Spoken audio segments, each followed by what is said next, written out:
with another video. Today I got with me my friend Larson. He's here to help with this particular video. So today we're going to be doing 10 deck ideas, or 10 fun, I guess, deck ideas for the January 2019 format.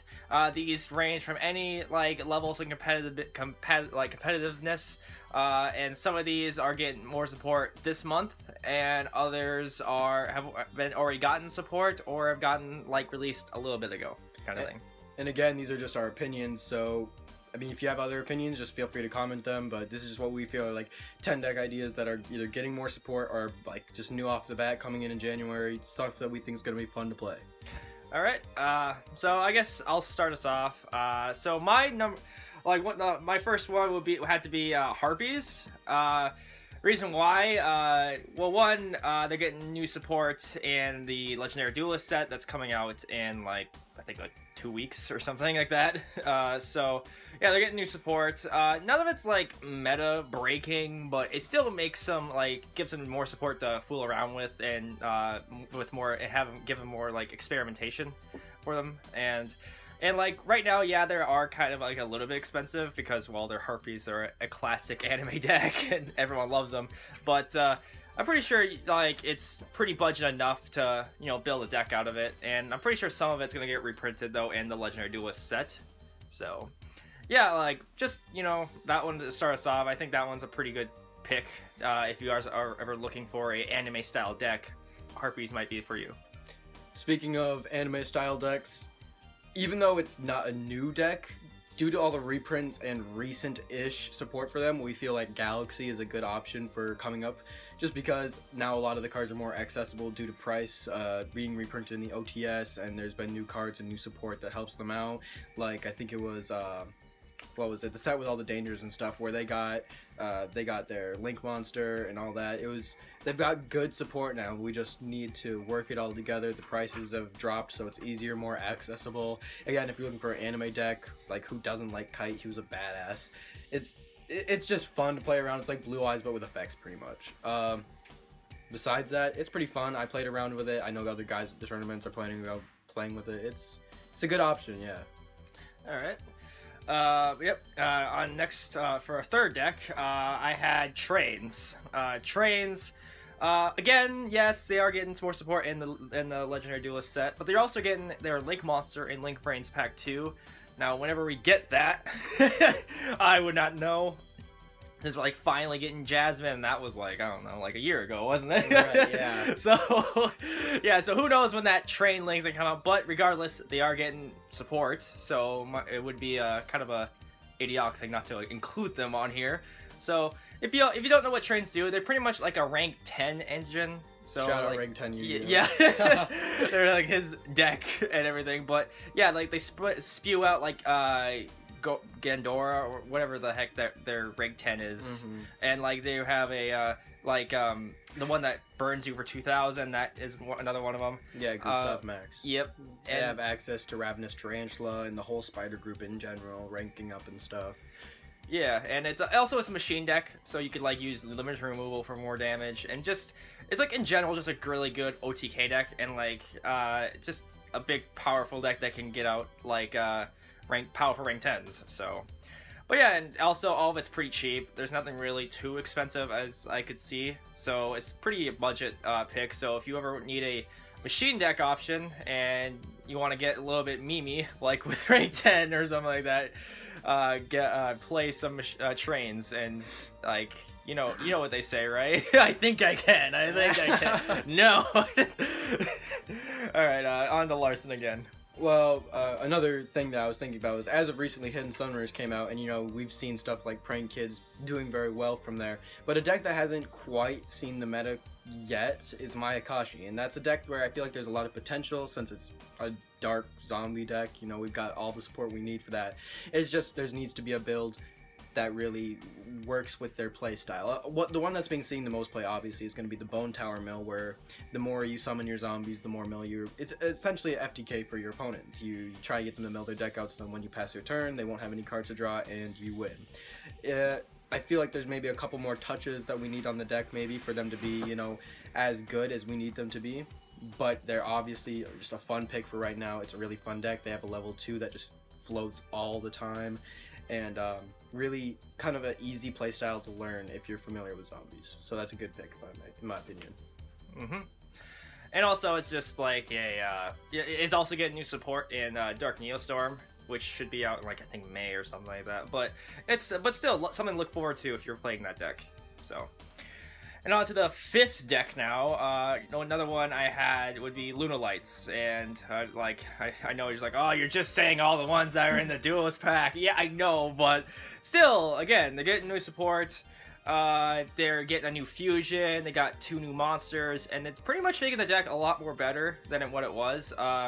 If you don't know what they are, they're just a fusion deck that came out in Shining Victories a few years ago, and was overall pretty decent. I mean, they didn't have amazing how I would say amazing meta potential at the start, but Black Sheep was used in the Zodiac thing, but which was annoying. But yeah, they have a few regional tops here and there, but the new support pretty much makes them a little bit better and more powerful and consistency. So, and also they had support in a few sets ago with Kaleido Chick and that Fox Girl or something that I can't remember her name. But overall, it's just a decent fusion deck that can OTK pretty intensely and stuff like that. Yeah, speaking of fusion decks, the next one that I, in my personal opinion, thought is, again, it's another Hidden Summoners deck. Prank Kids, as we know, has just kind of been the uproar of that set, especially topping almost immediately after it was released. And of course I'm going to mention this because of the ability to make my favorite monster in the game. They're able to make Toad with just those little 2 raindrop guys. The consistency is there, the power with the fusions and the links are good.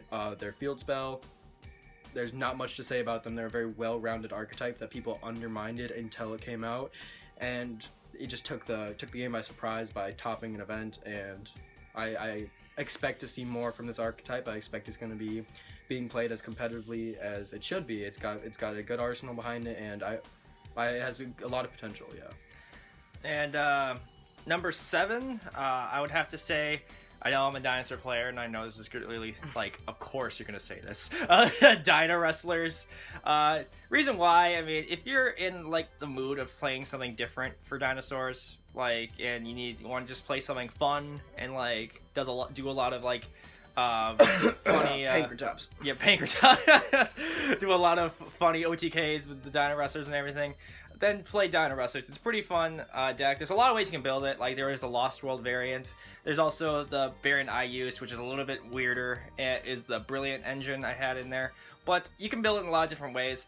Obviously, they have Pankratops. They have the Stegosaur to help search and everything. And also, they have the whole dinosaur lexicon to lean back on if you need more consistency and power.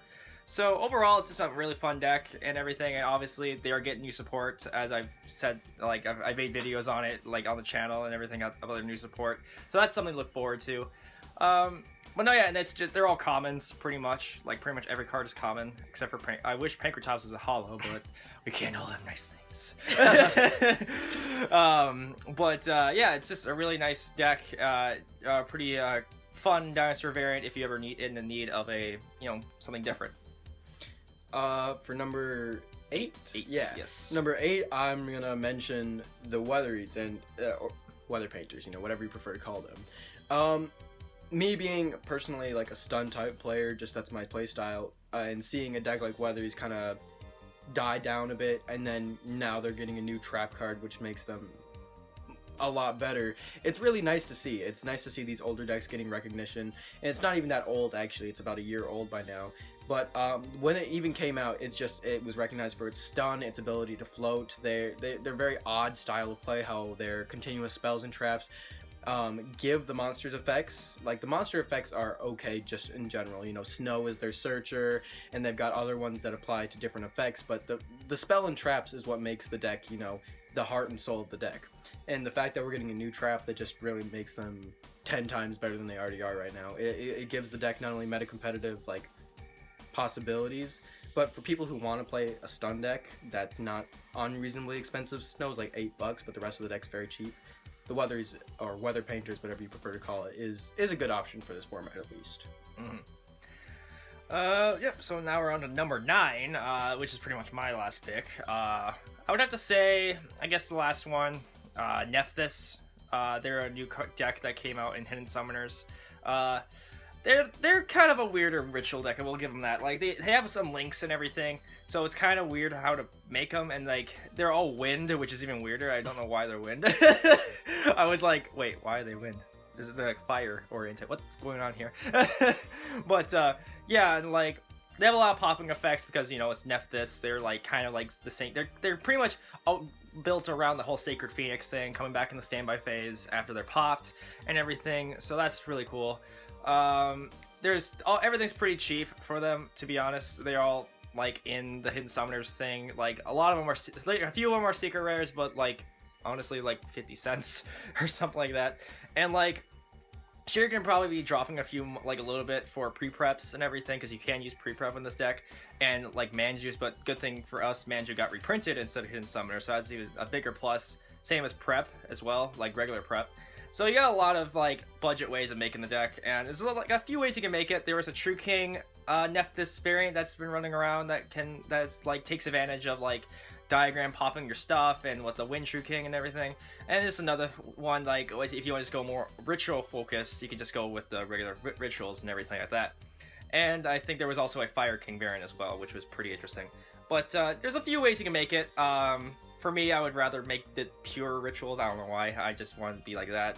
But yeah, it's just pretty interesting deck for rituals. And honestly, if you need a budget ritual deck, you don't want to spend money on Necros at the moment or something like that, or freaking Demise or anything, try out Nephthys. It's pretty fun. And for our number 10 pick, we're actually decided on Neo-Spacians, which sounds kind of weird to say. You know, Neo-Spacians is this old clunky archetype from the GX era, where they focused on contact fusion. At the end of the turn, it would get shuffled back along with the materials. It didn't work originally, and for a long time their cards just were sitting in the bottom of people's bulk and everything, until this year, as of recently, Neo-Spacian Dolphin got a lot of play in stuff like Gokis, and essentially where it just hand loops the opponent, and it's kind of nice to see it be used like that. But the fact that we're getting actually support for Neo-Spacians so they can actually operate as a deck is really cool, because you know those older decks, they struggle with competing in this this time because they're made longer ago. There's new things that they have to deal with. Like I bet in the GX area they didn't know that there was going to be like 3 more types of summoning since then, so they gotta make stuff to help work with that.